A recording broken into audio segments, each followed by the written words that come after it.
We all understand that the humanitarian catastrophe in Gaza has gone beyond the world's worst fears. We know the numbers, and we know that those numbers are unfathomable, and we know they are unacceptable. But we also know they don't capture the dreadful reality. The dreadful reality for each child who has been killed, who has been rendered homeless, who has lost their parents, who has lost their childhood. Every child deserves to be safe, whether in Gaza or Sydney. Every child deserves access to food or shelter, healthcare and education. And every child deserves their inherent dignity and rights being protected. This war must end. The future of a generation depends on it.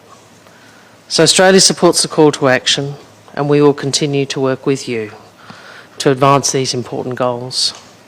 We've committed more than $130 million to date in humanitarian assistance to civilians in Gaza since October 7, with a focus on women and children.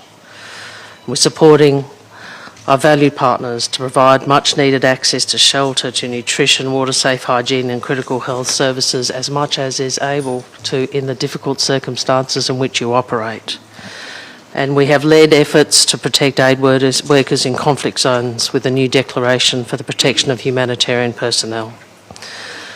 We continue to call for an urgent ceasefire in Gaza, the immediate release of hostages, protection of civilians and rapid, unimpeded, sustained humanitarian assistance. And we call for the establishment of a Palestinian state, which Australia recognised this week for the first time in over 70 years. Palestinian children have been forced to bear the devastating toll of this war. That is not acceptable to anyone.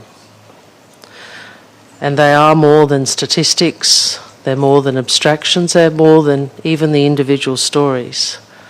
They are a generation who deserve a future. Thank you.